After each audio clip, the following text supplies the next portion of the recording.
Pemirsa, perceraiannya dengan penyanyi Betharia Sonata tampaknya cukup memberi tekanan psikologis bagi aktor laga Willy Dozan. Apalagi setelah ajakan rujuknya kepada Betharia Sonata tidak mendapat tanggapan yang positif. Tekanan itu meledak hari Sabtu lalu di Nanini Cafe Plaza Senayan. Saat Willy Dozan mengantar anak-anaknya ke pesta ulang tahun Betharia Sonata dan bertemu dengan pengacara Beta Zul Armainesa, Willy langsung melepaskan pukulan tangan kirinya ke arah wajah Zul Armainesa.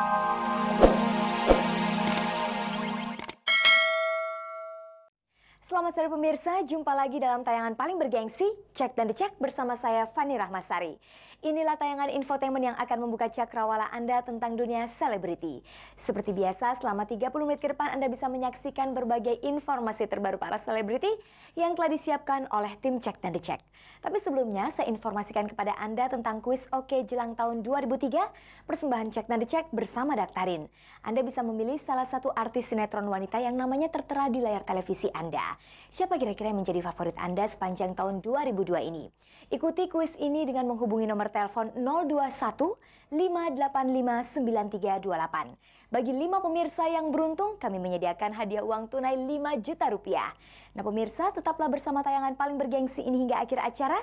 Dan sekarang kita akan simak dulu kilasan informasi tayangan sore ini. Mantan istri Arie Sigit Gusti Maya Viranti Nur merasa sangat keberatan dengan keputusan hakim yang berpihak kepada Arie Sigit dalam hal pengasuhan anak dan pembagian harta gonogini.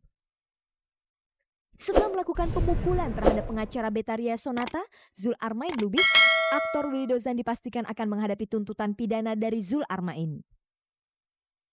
Pemirsa, model cantik Catherine Wilson dikabarkan telah dikeluarkan pihak Look Model Agency sehubungan berita perselisihannya dengan rekan sesama model yang bernama Imelda.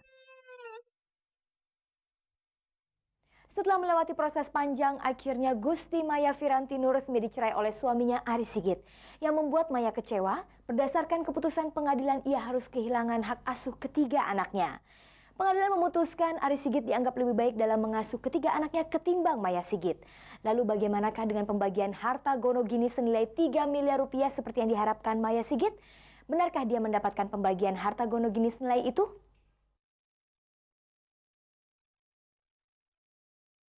Pemirsa, meskipun cukup gigih mempertahankan perkawinannya dengan Arie Sigit, akhirnya Gusti Maya Viranti Nur harus pasrah ketika Pengadilan Agama Jakarta Pusat memutuskan perceraiannya pada bulan September silam. Padahal sejak 2 tahun lalu, di saat Arie berniat menceraikan dirinya, Maya berusaha untuk memulihkan keadaan rumah tangganya.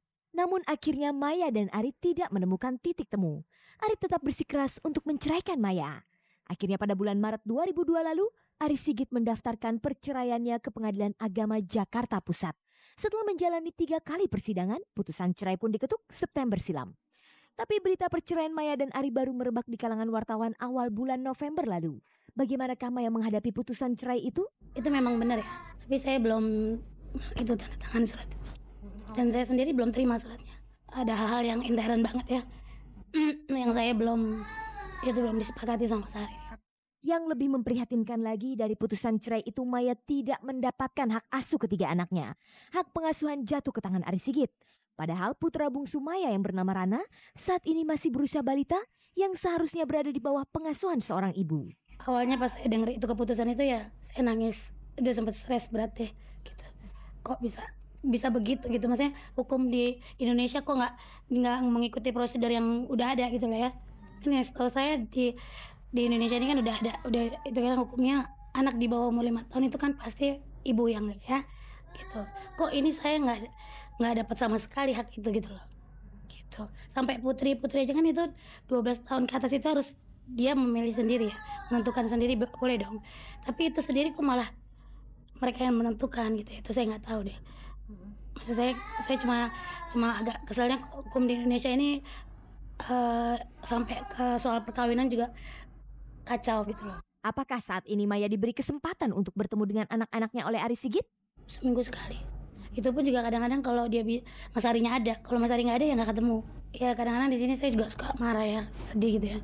Kok kenapa harus seminggu sekali? Udah kalau seminggu sekali tuh Mas Arinya nggak ada, saya nggak bisa datang gitu. Tunggu minggu depannya lagi gitu.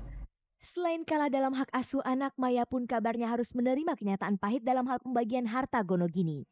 pernah terbetik kabar kalau Maya mengharapkan dapat pembagian harta Gonogini senilai 3 miliar rupiah. Tapi pengadilan memutuskan Maya hanya mendapatkan 300 juta rupiah. Untuk minta uang 3 miliar itu saya nggak pernah ya. Gitu. Saya nggak pernah mengajukan itu gitu ya. Tapi di mana-mana juga kan orang namanya suami istri gitu ya. Itu kan pasti ada dong, ya kan Gonogininya gitu. Nah di sini juga kayaknya kurang nggak ada apa untuk saya pribadi gitu ya. Di sini kurang fair banget gitu loh. Kalau 300 juta itu kan memang itu di pengadilan ya, di dalam hal perceraian gitu ya. Itu ada uang ida gitu loh. Uang ida itu memang udah wajib suami itu kasih ke istri. Setelah perceraian itu praktis Maya hidup seorang diri. Lalu apa yang dirasakan Maya pada hari Lebaran kemarin tanpa anak-anak di sisinya? Kebetulan kemarin Lebaran ini di keluarga saya, keluarga dari pihak bapak saya kumpul semua di sini. Jadi kesepian itu kayaknya agak hilang gitu ya. Apalagi pas putra datang gitu. Apa saja yang dilakukan Maya saat ini untuk mengisi hari-hari sepinya? Sampai sekarang ini mungkin karena jiwa saya, maksudnya batin saya belum agak masih ini labil. Jadi saya belum berani ambil untuk kegiatan sesuatu. Seperti juga Aris Sigit, saat ini Maya kabarnya sudah mempunyai pacar baru. Benarkah begitu? Kalau teman dekat, teman ngobrol, teman curhat itu pasti harus ada ya, gitu loh. Dan semua orang saya rasa, bukan saya aja, semua orang pasti butuh itu gitu loh, ya kan. Tapi kalau untuk sampai nikah lagi atau itu, saya masih trauma.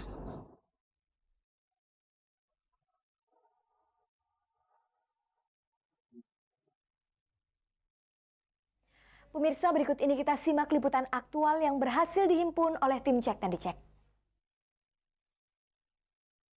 Pemirsa, perceraiannya dengan penyanyi Betharia Sonata tampaknya cukup memberi tekanan psikologis bagi aktor laga Willy Dozan.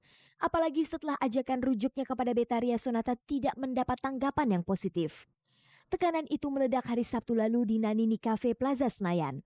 Saat Willy Dozan mengantar anak-anaknya ke pesta ulang tahun Betharia Sonata dan bertemu dengan pengacara Beta Zul Armainesa, Willy langsung melepaskan pukulan tangan kirinya ke arah wajah Zul Armain. Akibatnya bibir Zul robek dan mengalami 9 jahitan. Sabtu malam itu Zul langsung melaporkan Willy Dozan kepada pihak polisi dan hari Senin kemarin Zul melanjutkannya ke pihak Polda Metro Jaya. Yang menarik dari peristiwa itu, Willy Dozan sendiri tidak menyadari mengapa ia melakukan hal itu terhadap Zul Armain. Mungkin akumulatif dari dan jadi akumulatif kan, jadi ingat tertekan mungkin. Ini seketika aja, spontan, paling satu detik, tak gitu kan. Salaman, perasaan saya itu digenggam keras sama dia. Dia kayaknya narik, perasaan bahu dia tuh naik. Kalau kita dalam bela diri itu bahu naik tuh udah mau mukul tuh. Nah, saya juga nggak berpikir mau mukul balik, tapi spontan maju udah. Nah, ya refleks sekali, dan begitu setelah kejadian pun saya bengong, blank saya pikiran. Kok begini? Saya nggak ngerti. Menyadari perbuatannya salah, malam harinya Willy Dozan datang ke rumah Zul Armain. Willy bermaksud untuk meminta maaf.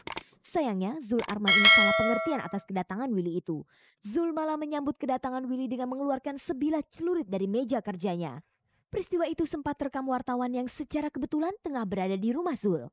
Atas permintaan Betharia Sonata, Willy Dozan akhirnya meninggalkan rumah Zul Armain. Pada saat saya datang malam itu udah banyak wartawan penuh. Alhamdulillah, ini kesempatan saya mungkin. Ada dia. Pada saat masuk udah ribut dalam. Mas Willy mau datang. Ketika itu di dalam saya nggak tahu gimana, dengar suara gaduh sekali. Teriak-teriak. Pintu dengan bentak tutup buka keras, gubrak gabruk. Apaan? Ini Dadi juga memantau apa? Pada saat seperti itu, Beta handphone saya diusir, suruh keluar. Beta di dalam. Cepat kamu keluar dari sini, cepat pergi. Loh, kenapa? Udah mau pergi kamu? Enggak, saya nggak mau pergi. Saya mau nemuin dia. Saya mau minta maaf kok. Saya niat baik. Dia lagi emosi juga nggak apa-apa. Saya mau dibalas juga nggak apa-apa kok. Dia bilang katanya sobek sini, saya mau dibalas matanya, silakan pilih aja. Saya pasang badan. Ini persoalan bukan ini. Enggak pergi. Dia masih belum bilang kalau dia bawa celurit. Berbeda dari keterangan Willy yang mengaku pemukulan terhadap Zul di luar kesadarannya, menurut Zul dan istrinya Femi memang sempat terdengar berita kalau Willy pernah mengancam Zul melalui keluarga Betaria. Yang saya dengar di TV bahwa refleks, saya pikir enggak. Karena saya sudah mendengar sebelumnya dari adiknya Beta, dari keluarganya Beta bahwa hati-hati Mbak Femi, Bang Zul tuh udah mau dihabisin loh sama Mas Willy. Tapi saya pikir masa Mas Willy nggak berpendidikan apa masa begitu gitu loh. Saya pikir nggak mungkin lah. Mas Willy harus melihat bahwa kita rewind lagi bahwa sebelumnya